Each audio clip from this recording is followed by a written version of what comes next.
ruux aqoontiisa baro lagama maarmin hamogaanin taariikhda macalin leeyahay hamogaanin taariikhda macalin leeyahay. بسم الله الرحمن الرحيم وعشرة امتحانها اونلاين ku bixi jiray ee dugsiga 6 Juun kaasoo aan maanta ku dhigi jiro 10kii labaad oo ah chemistry ama chemical reactions chapterka 6 ee form 2 kaasoo aynu ku soo dhiganay ama chapterkeeni qaybtiisa hore aynu ku soo dhiganay in ay yihiin chemical equations and the chemical reactions how they can do by the chemistry. Chemistry is the way of equation ka iyo reactions. These types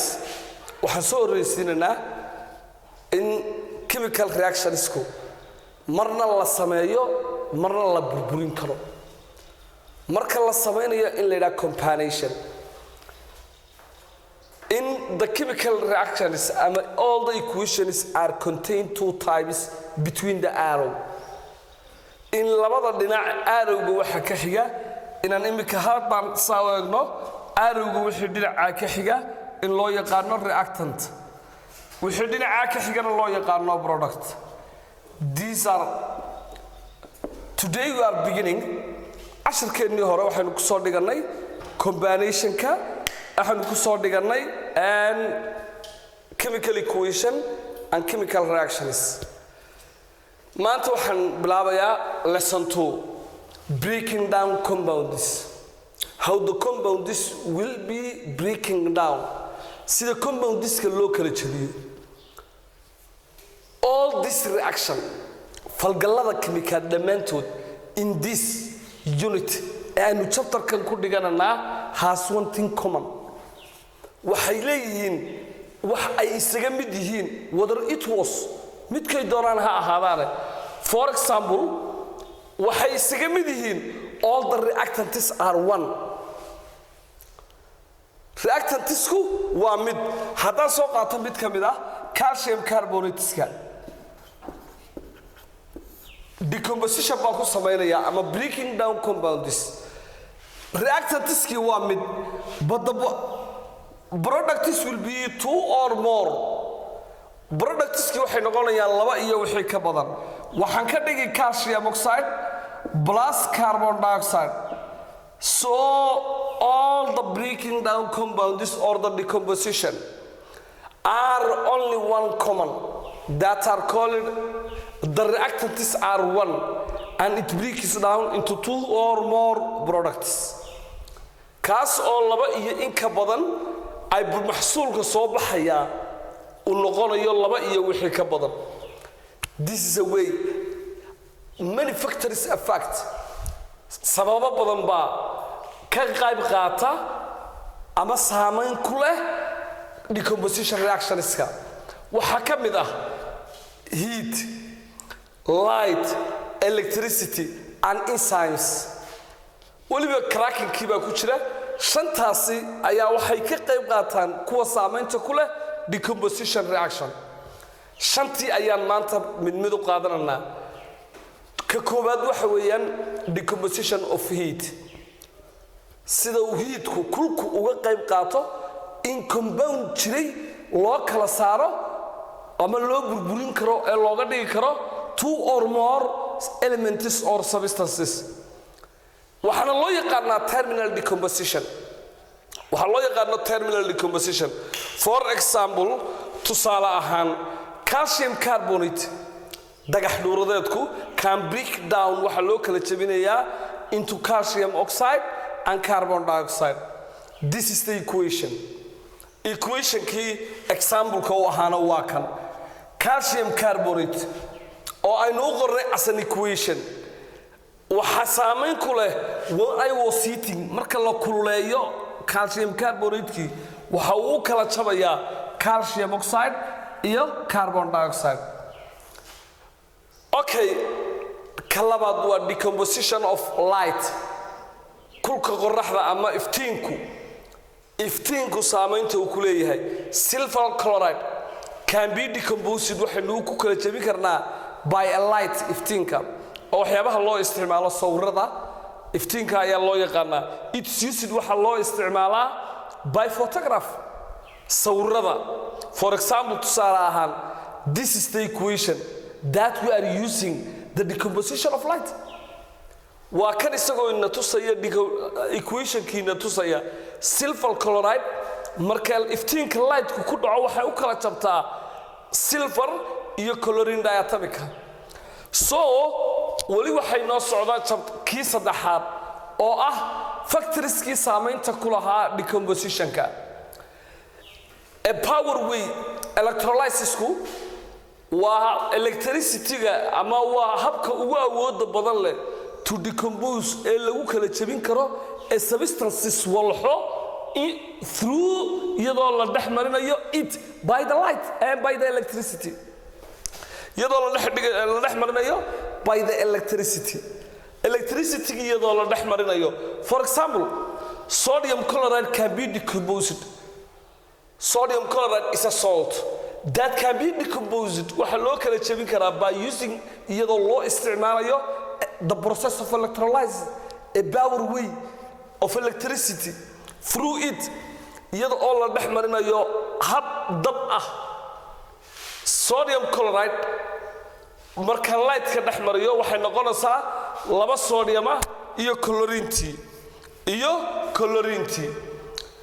oo iyada diatomic and this process habka waxa loo yaqaanaa electrolysis and it's very important for industry waxaanay muhiim u tahay warshadaha ayaa u isticmaala for the industry waa hab ay warshaduhu isticmaalaan habka saddexaad waa fermentation waa khamiirin ama shaygii in la khamiiriyo iyada oo la isticmaalayo nooc ka mid ah noolaha oo loo yaqaan yeast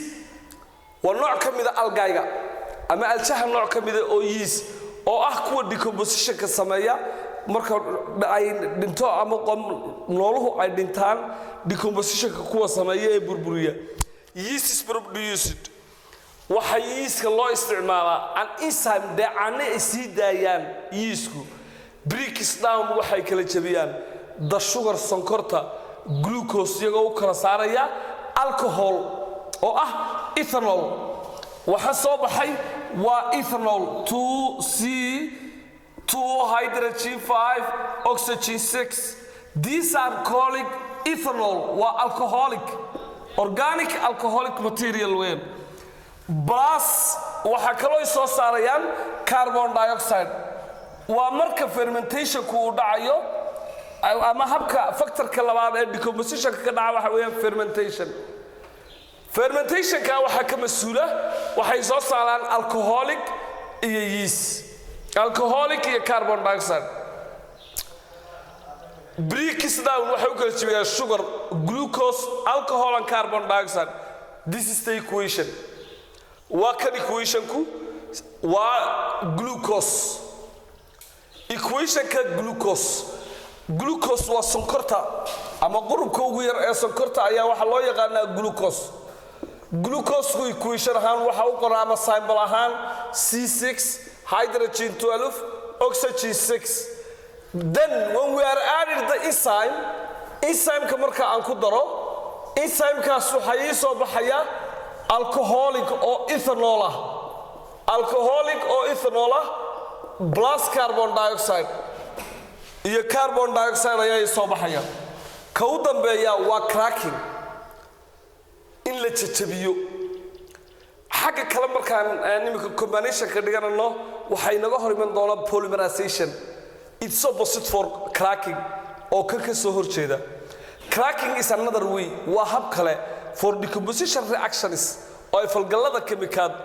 lagu burburin karo that are used kuwaas oo ay isticmaalayaan for the industry warshaduhu for example tusaale ahaan large molecules of organic compounds molecules waaweyn that are not useful kuwaas oo aan faa'iido u lahayn commercially in laga ganacsadaa are cracking ayaa loo kala jebinayaa into small ones kuwa yaryar that can be kaasoo used loo isticmaalayo by petrol tusaale ahaan decane maadada loo yaqaano decane oo ah carbon 10 organic chemistry ayaa waxa halkan ku yaala waxay ka kooban tahay 10 carbon waxaynu ka kooban tahay 10 carbon waa large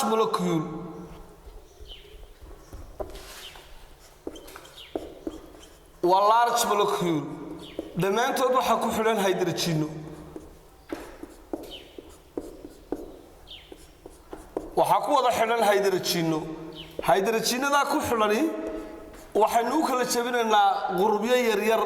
si looga faa'iido oo qurubyo yaryar oo ka yaryar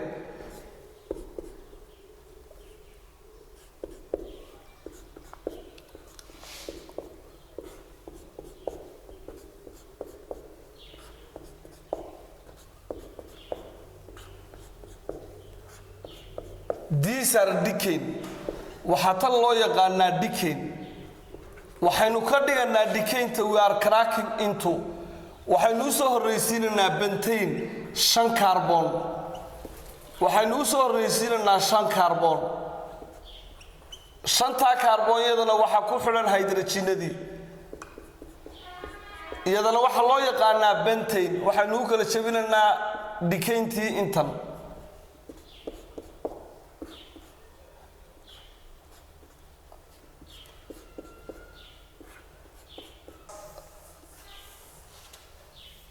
plus propane oo iyaduna 3 carbon oo mid kasta ay hydrogenteedii wadato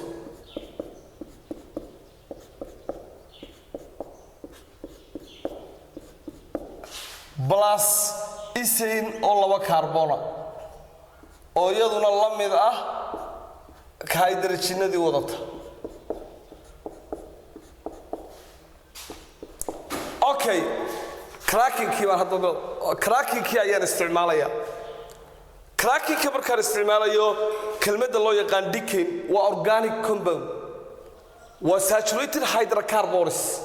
that contain 10 carbons can be cracking waxaynu u kala jabinaynaa into 3 baynu ka dhiganaa bentane saturated hydrocarbon that have 5 carbons propane saturated hydrocarbons that contain 3 carbons and ethane saturated hydrocarbons that contain 2 carbons saddexdaas ayaynu ka kala dhiganaa 10 carbon 5 3 iyo 2 we are cracking for industry procedure waxaana lagu jajabinayaa warshadahan decane waxay u qorantaa sida taasi waa decane taasna waa bentane taana waa bentane taasina waa propane taasina waa ethane these are the 5 factors that affects waa 5 qodob ee saameynta ku leh decomposition reactionska insha Allah casharka ku xiga waxaynu ka dhigi doonaa combinationkii waxa soo horreysiyay decompositionku waxa ka qayb qaata ama saameeya compoundkaasi inuu decomposition ku leeyahay only one reactant inuu wan yahay but it has a more products 2 or more products waxa casharkan inoogu xigi doona insha Allah casharkeena saddexaad combinationka waa chapterkii 6aad ee organ chemical reactionska waana iskuulkii 6 ka juur aqoontiisa baro laga